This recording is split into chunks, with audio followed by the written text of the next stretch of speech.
हे अर्जुन, संन्यास और कर्म योग दोनों मुक्ति के पाथ हैं, लेकिन इन दोनों में कर्म योग संन्यास योग से भी उत्तम है। जो ना किसी से द्वेष करता है, ना ही किसी चीज की इच्छा करता है, वही नित्य सन्यासी है। जो हर ड्यूलिटी से परे है, वो बंधन से मुक्त होता है। जो द्वेष और इच्छाओं से मुक्त है, वही योगी भी है और सन्यासी भी। सिर्फ क्रिया ना करना या अग्नि ना जलना सन्यासी नहीं है। जो लोग कहते हैं कि कर्म योग और सन्यास अलग है, वो बचते हैं। ज्ञानी लोग जानते हैं कि दोनों का फल एक ही है। जो किसी एक को भी सही से पकड़ता है, उसे मुक्ति मिलती है। जो स्थित संख्या से मिलता है, वही कर्म योग से भी मिलता है। जो दोनों में एकता देखता है, वही सच में देख रहा है। हे अर्जुन, बिना योग के सिर्फ संन्यास लेने से दुख ही मिलता है, लेकिन योग से युक्ता मुनि जल्दी ही ब्रह्मा को प्राप्त करता है।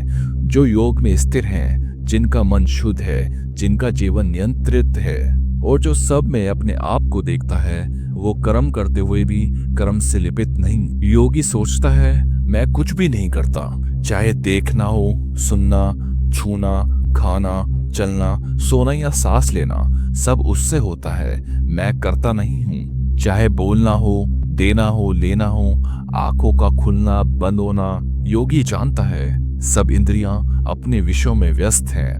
मैं इनका करता नहीं हूँ। जो व्यक्ति कर्म को ब्राह्मण को अर्पण करता है और आसक्ति त्याग करके करता है, उसका कर्म पापों से कभी चिपकता नहीं। जैसे कमल का पत्ता पानी से अलग रहता है, योगी अपने शरीर, मन, बुद्धि और इंद्रियों से काम करते हैं, लेकिन आसक्ति त्याग कर देते हैं और सब कुछ भगवान के लिए करते हैं। इस प्रक्रिया से उसका मन शुद्ध हो जाता है। जो योग में स्थिर हैं, वो फल की चिंता छोड़कर शांति पाते हैं।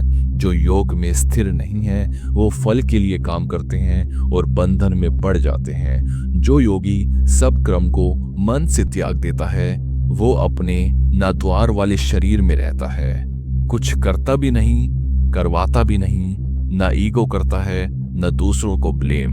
भगवान किसी को कर्म करने या कराने वाले नहीं बनाते। यह सब व्यक्ति का स्वभाव से हो। भगवान किसी का पाप या पुण्य अपने ऊपर नहीं लेते। लोग अजानी होने के कारण मोह में पड़ जाते हैं। जिनका अज्ञान ज्ञान से नष्ट हो गया है, उनका मन ज्ञान के सूर्य जैसे प्रकाश से चमक उठता है।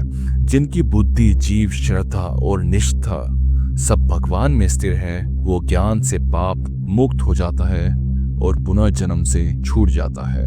जो ज्ञानी होता है, वो ब्राह्मण, गांव, हाथी, कुत्ता या चंडेला सब में एक ही आत्मा को देखता है। जिनका मन समाभाव में स्थिर है, वो जीवन में ही सृष्टि चक्र से मुक्त हो जाता है, क्योंकि ब्रह्मा समा है और वही ब्रह्म में स्थिर होते हैं। ज्ञानी ना तो प्रिय वस्तु मिलने पर प्रसन्न से झूमता है, ना अप्रिय मिलने पर दुखी होता है।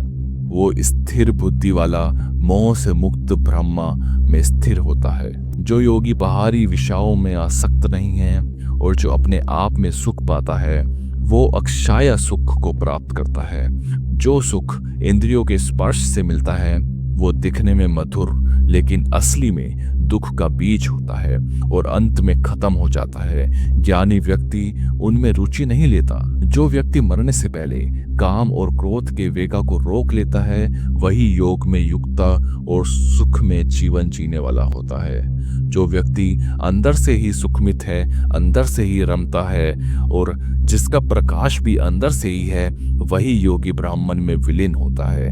जो पाप से शुद्ध हो गया है, जो समता में स्थित है और जो सभी प्राणियों का कल्याण में लगा है, वही ब्रह्मा निर्वाणा प्राप्त करता है। जो योगी काम क्रोध से मुक्त है, जिसका मन नियंत्रित है और जिन्होंने अपने आप को जान लिया है, उनके लिए ब्रह्मांड का सुख हर तरफ है।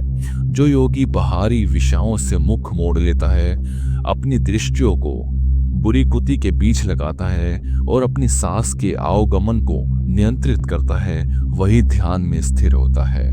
जिसका मन, बुद्धि और इंद्रियां नियंत्रित हैं, जो इच्छाएं, भाव और क्रोध से मुक्त है, वही सदैव मुक्त होता है। जो मुझे सभी यज्ञ तपस्या को भोगता, पूरे संसार का स्वामी और सभी प्राणियों का सुधीर मान लेता है, वही प्रेम शांति प्राप्त करता है।